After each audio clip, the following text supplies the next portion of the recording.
It's the music that we choose. It's the music that we choose. It's the music that we choose. It's the music that we choose. It's the music that we choose. It's the music that we choose. It's the music that we choose. The music that we choose. The world is spinning too fast. I'm fine that Nike shoes to keep myself tethered to the days I tried to lose.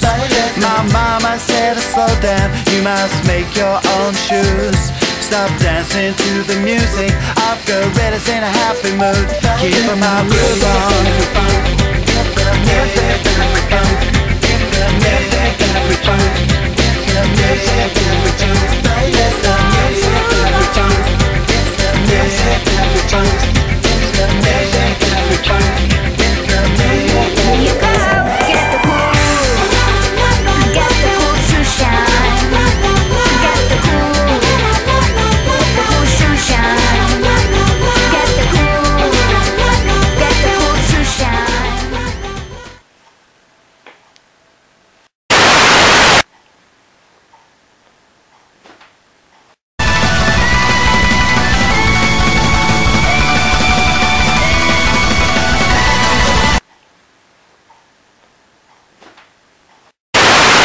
Hi, it's Vince with ShamWow. This is for the house, the car. A regular towel doesn't work wet. This works wet or dry. It holds 20 times its weight in liquid, cuts the job in half, doesn't drip, doesn't make a mess.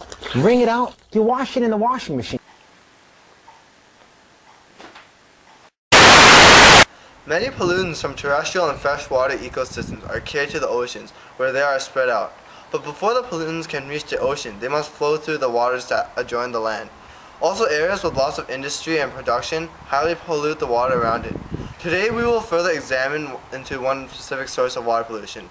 So welcome to this week's documentary called Awesome! Oil Spills and Marine Ecosystems. We will learn about how oil enters marine ecosystems, the ecological effects of oil pollution, and about cleaning oil spills, so let's go. Hey, isn't that me? This is our How Oil Enters Marine Ecosystems expert, Dr. Marino Rivers. How are you, sir? Good.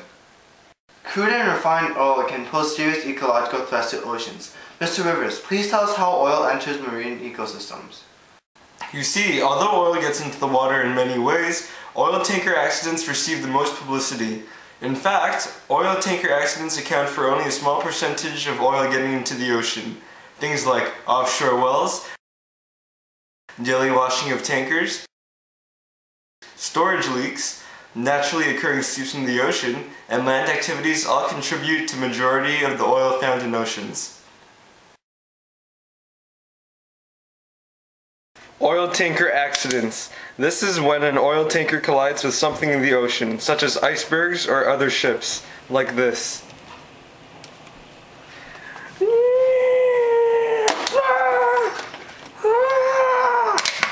Yeah, look at the oil! Daily washing of tankers.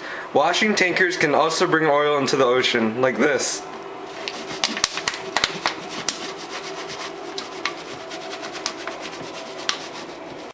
Offshore wells. Accidental and normal operation of oil drilling can put some oil into the sea. This is an offshore well. Now I will be drilling into the sea. Oh man, look at all this oil! Oh, it's accidentally coming out when we're drilling. Oh man, look at all this oil! Oil seeps. Oil escapes the surface of the ocean floor through fractures in the rock. Yeah, it's hard to simulate this, so there's no simulation. Land activity. Things like oil dripping out of a car can accumulate on land and eventually into the ocean. That is very interesting. It sure looks like oil can get into our oceans in many different ways. Now for our next expert, this is Dr. Ecology, our ecological effects of oil pollution expert. Doctor, please inform us with your knowledge. Light oil that floats are a direct threat to shore and diving birds. Birds have natural oils in their feathers which help waterproof them. This is a bird. Tweet, tweet, tweet, tweet. But when crude oil coats their feathers, it destroys the natural oils of the bird. It also destroys the insulation in their feathers provided by air. Therefore, birds die of hypothermia in cool waters. This is a bird dying in cool waters. Globs of crude oil also find their way to respiratory tracts, which can block breathing. Now this is a bird whose respiratory tract is blocked by oil and cannot breathe. Then there's heavy oil.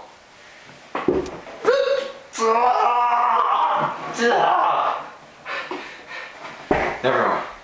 Okay, heavy oil sinks to the bottom of the ocean. It forms sludge, which acts as a suffocating blanket that covers some bottom-dwelling organisms, such as mussels, crabs, and oysters. This is a crab covered in a blanket of sludge.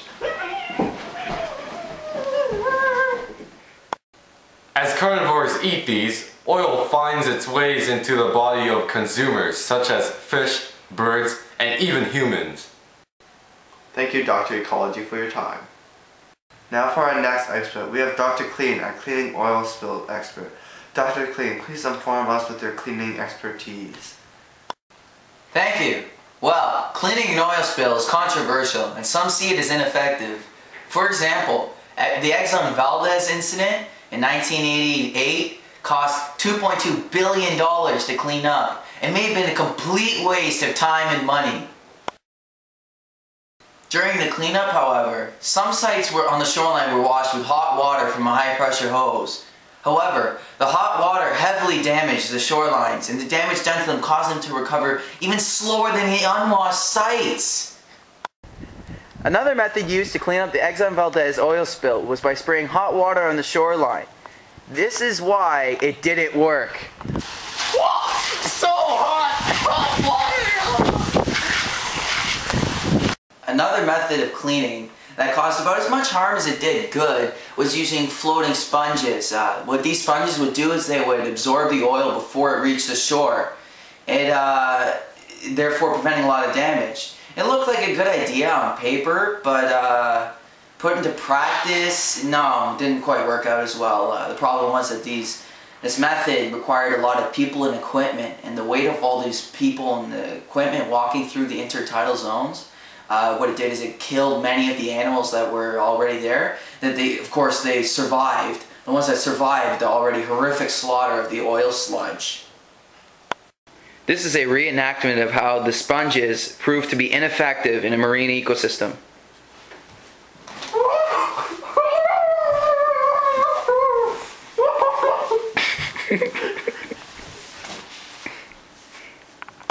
Thank you, Dr. Clean, for your time.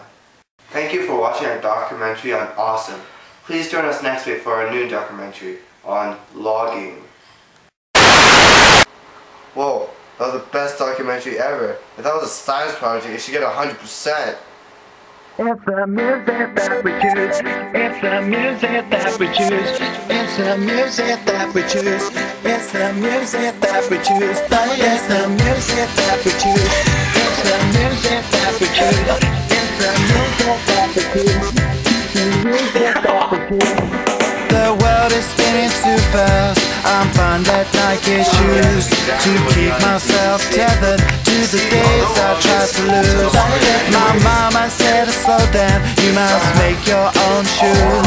Stop dancing to the music, I've got gorillas in a happy mood. Keep my mood